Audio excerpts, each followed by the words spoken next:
जय माता दी दोस्तों, आप सभी का आपके अपने इस एस कहानियाँ चैनल में स्वागत है। नवरात्रि अंतिम पड़ाव पर पहुंच चुके हैं और आज माँ दुर्गा के 8वें स्वरूप आदिशक्ति महागौरी की पूजा की जाएगी। देवी भागवत पुराण में बताया गया है कि माँ के 9 रूप और 10वां महाविद्या सभी आदिशक्ति के अंश का स्वरूप है, लेकिन महादेव के साथ उनकी अर्धांगिनी के रूप में महागौरी हमेशा विराजमान रहती हैं।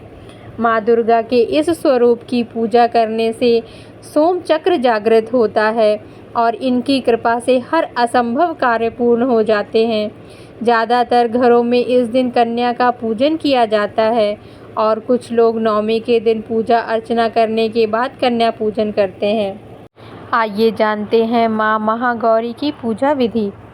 अष्टमी तिथि की पूजा बाकी के नवरात्रि की अन्य तिथियों की तरह ही की जाती है। जिस तरह सप्तमी तिथि को माता की शास्त्रीय विधि के पूजा की जाती है, उसी तरह अष्टमी तिथि की पूजा करनी चाहिए। इस दिन माँ के कल्याणकारी मंत्र ओम देवी महागौर्य नमः मंत्र का जाप करना चाहिए और माता को लाल चुनरी अर्पित करनी चाहिए। साथ ही जो जातक कन्या पूजन कर रहे हैं वह भी कन्याओं को लाल चुनरी चढ़ाएं। सबसे पहले लकड़ी की चौकी पर लाल कपड़ा बिछाएं और फिर माता की तस्वीर या मूर्ति पर सिंदूर वह चावल चढ़ाएं। साथ ही माँ दुर्गा का यंत्र रख के भी उसकी भी पूजा इस दिन करनी चाहिए। माँ अपने भक्तों को कांतिमय सौंदर्य प्रदान करने वाली मानी जाती हैं। माँ का ध्यान करते हुए सफ़ेद फूल हाथ में रखें और फिर अर्पित कर दें और विधिवत पूजन करें। अष्टमी तिथि के दिन माँ महागौरी को नारियल या नारियल से बनी चीज़ों का भोग लगाया जाता है। भोग लगाने के बाद नारियल को ब्राह्मण को दे देना चाहिए और प्रसाद स्वरूप भक्तों में बांट दें।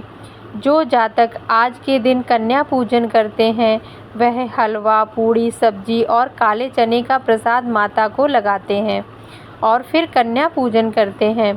कुछ लोग नवमी के दिन भी कन्या पूजन करते हैं, लेकिन अष्टमी के दिन कन्या पूजन करना श्रेष्ठ रहता है।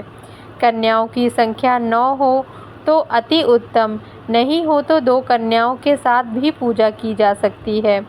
भक्तों को माता की पूजा करते समय गुलाबी रंग के वस्त्र पहनने चाहिए, क्योंकि गुलाबी रंग प्रेम का प्रतीक माना जाता है।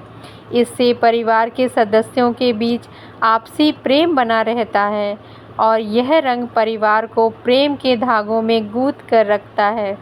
आइए सुनते हैं माता महागौरी की कथा।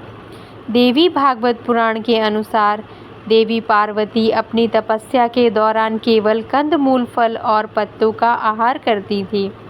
बाद में माता केवल वायु पीकर ही तप करना आरंभ कर दिया था। तपस्या से माता पार्वती को महान गौरव प्राप्त हुआ और इससे उनका नाम महागौरी पड़ गया। माता की तपस्या से प्रसन्न होकर भगवान शिव ने उनको गंगा में स्नान करने के लिए कहा।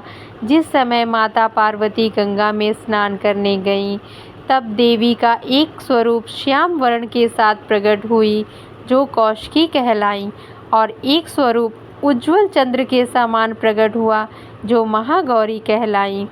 माँ गौरी अपने हर भक्त का कल्याण करती हैं और उनको सभी समस्याओं से मुक्ति दिलाती हैं। महागौरी का वर्ण रूप से गौर अर्थात सफ़ेद है और इसके वस्त्र व आभूषण भी सफ़ेद रंग के ही हैं। माँ का वाहन वृषभ अर्थात बैल है, जो भगवान शिव का भी वाहन है। माँ का दाहिना हाथ अभय मुद्रा में है और नीचे वाला हाथ दुर्गा शक्ति का प्रतीक त्रिशूल है। महागौरी के ऊपर वाले हाथ में शिव का प्रतीक डमरू है। डमरू धारण करने के कारण माँ को शिवा के नाम से भी जाना जाता है। माँ का नीचे वाला हाथ अपने भक्तों को अभय देता हुआ वर मुद्रा में है और माँ शांत मुद्रा में दृष्टिगत हैं।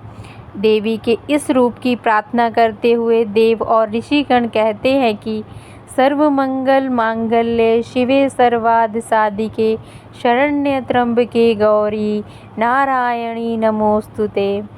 माँ महागौरी अपने भक्तों के लिए अन्नपूर्णा स्वरूप हैं। यह धन, वैभव और सुख शांति की अधिष्ठात्री हैं। सांसारिक रूप में इनका स्वरूप बहुत ही उज्ज्वल, कोमल, श्वेत वर्ण और श्वेत वस्त्रधारी है। देवी महागौरी को गायन संगीत प्रिय है। शिव पुराण के अनुसार महागौरी को 8 साल की उम्र में ही अपने पूर्व जन्म की घटनाओं का आभास होने लगा था। उन्होंने इसी उम्र से ही भगवान शिव को अपना पति मान लिया था और शिव को पति रूप में पाने के लिए तपस्या भी शुरू कर दी थी।